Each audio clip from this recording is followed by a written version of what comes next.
I quote from the following sentence from a letter just received. In your February editorial, the following paragraph has impressed me mightily.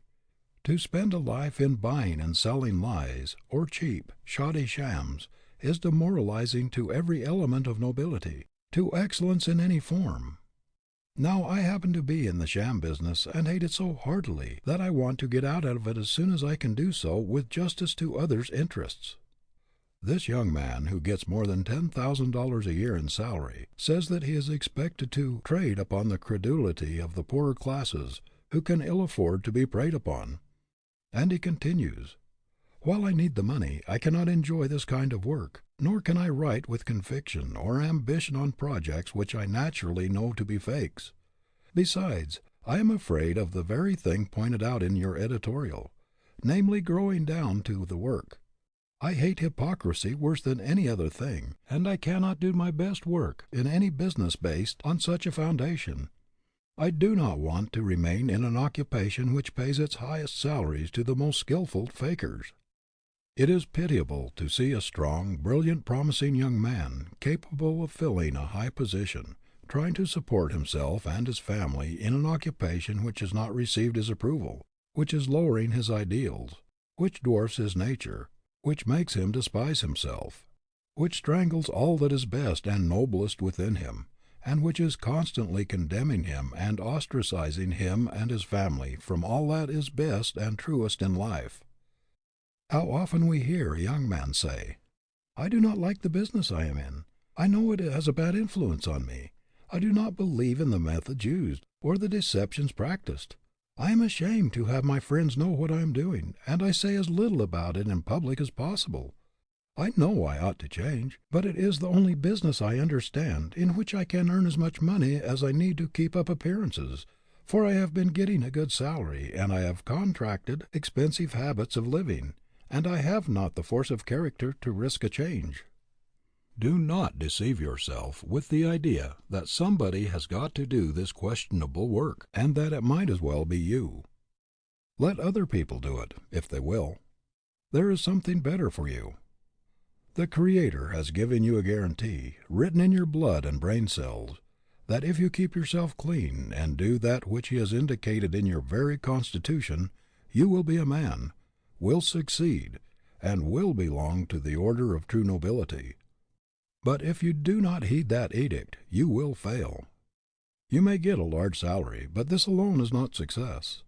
If the almighty dollar is dragging its slimy trail all through your career, if money-making has become your one unwavering claim, you have failed, no matter how much you have accumulated. If your money smells of the blood of the innocent, if there is a dirty dollar in it, if there is a taint of avarice in it, if envy and greed have helped in its accumulation, if there is a sacrifice of the rights and comforts of others in it, if there is a stain of dishonor on your stocks and bonds, or if a smirched character looms up in your pile, do not boast of your success, for you have failed. Making money by dirty work is bad business, gild it how we will. There are 1,000 indications in you that the Creator did not fit you for what is wrong, but only for the right. Do the right, and all nature, all law, and all science will help you, because the attainment of rectitude is the plan of the universe. It is the very nature of things. Reverse it, and all these forces are pledged to defeat you. To the young men who have written for advice, let me say that if you are making money by forcing yourself by sheer willpower to do what you loathe, what does not engage your whole heart, or that into which you cannot fling your entire being, because you fear that it is not quite right, you can do 1,000 times better in an occupation which has your unreserved, unqualified consent. If you refuse to smirch your ability, no matter what the reward, you will thereby increase your success power 1,000-fold. The very fact that you can come out of a questionable situation boldly and take a stand for the right, regardless of consequences, will help you immeasurably. The greater self-respect, increased self-confidence, and the tonic influence which will come from the sense of victory will give you the air of a conqueror instead of that of one conquered. Nobody ever loses anything by standing for the right with decision, with firmness, and with vigor. You have a compass within you. the needle of which points more surely to the right and to the true than the needle of the mariner points to the pole star. If you do not follow it, you are in perpetual danger of going to pieces on the rocks. Your conscience is your compass, given you when you were launched upon life's high seas. It is the only guide that is sure to take you safely into the harbor of true success. What if a mariner should refuse to steer by the pointing of his compass, declaring it to be all nonsense, that the needle should always point north, and should pull it around so that it would point in some other direction, fasten it there, and then sail by it? He would never reach the port in safety. It takes only a little influence, just a little force, to pull the needle away from its natural pointing. Your conscious compass must not be influenced by greed or expediency. You must not trammel it. You must leave it free. The man who tampers with the needle of his conscience, who pulls it away from its natural love, and who tries to convince himself that there are other standards of right, other stars as reliable as the pole star of his character, and proposes to follow them in some questionable business, is a deluded fool who invites disaster. Every little while I meet young men who dislike to tell me what their vocation is. They seem ashamed of what they are doing. One young man I met some time ago very reluctantly told me that he was a bartender in a large saloon. I asked him how long he had been there, and he said about 6 years. He said he hated the business, it was degrading, but that he was making pretty good money, and just as soon as he could get enough laid up so that he could afford it, he was going to quit and go into something else. Now this young man had been deceiving himself for years by thinking he was doing pretty well, and that he would soon leave the business. There is something very demoralizing to the whole nature in doing that against which the better self protests. An effort to reconcile the ideal with that which we cannot respect is fatal to all growth. This is the reason why men shrivel and shrink instead of expanding when they are out of place. A man does not grow when a large part of him is entering its protest against his work. A volunteer makes a better soldier than a drafted man. A great many young men try to justify themselves and check inward protests by the perpetual self-suggestion that it is better to keep on for the present, in questionable occupations, because the great financial reward will put them in a position to do better later. This is a sort of sedative to the conscience, to keep it quiet until they can afford to listen to it. Do not deceive yourself by the expectation of making clean money in a dirty occupation. Do not deceive yourself either by thinking you can elevate a bad business or make it respectable. Many a man has thus been dragged down to his ruin. Some occupations are so demoralizing, brutalizing, and hardening that even a Lincoln could not make them respectable.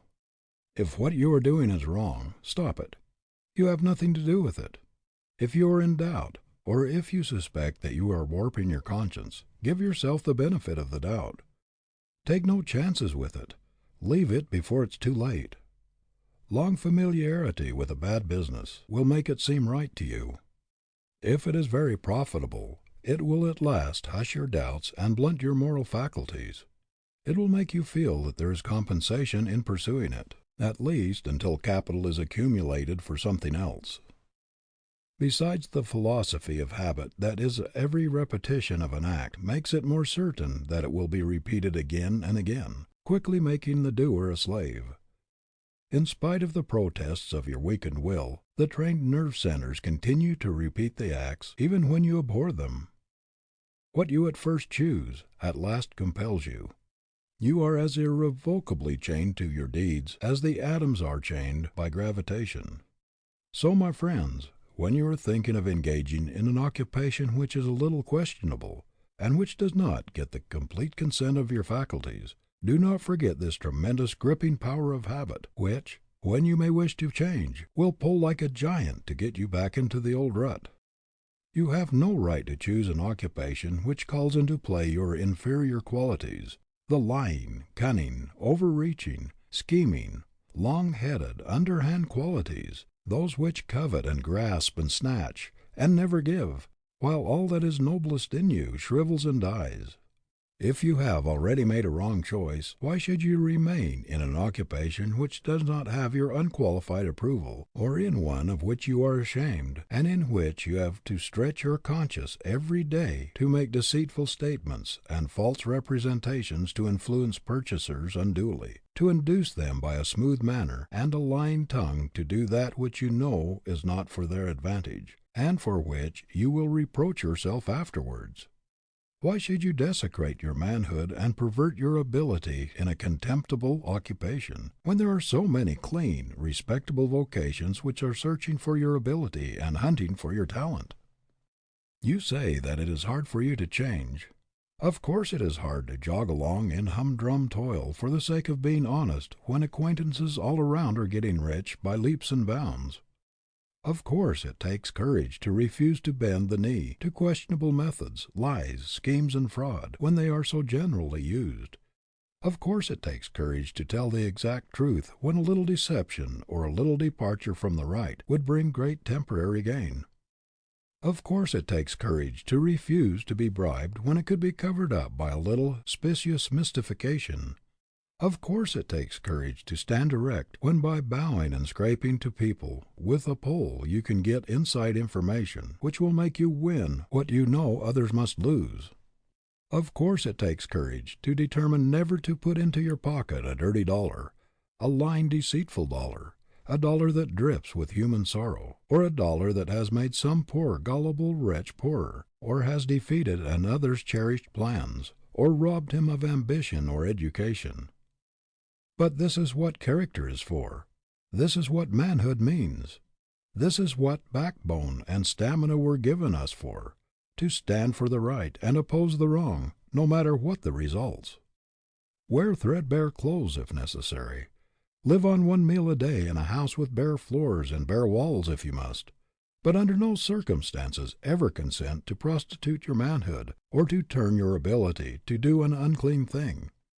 Dig trenches. Carry hod, work as a section hand on a railroad, shovel coal, anything rather than sacrifice your self-respect, blunt your sense of right and wrong, and shut yourself off forever from the true joy of living and the approbation which comes only from the consciousness of doing your level best to reach the highest that is possible to you.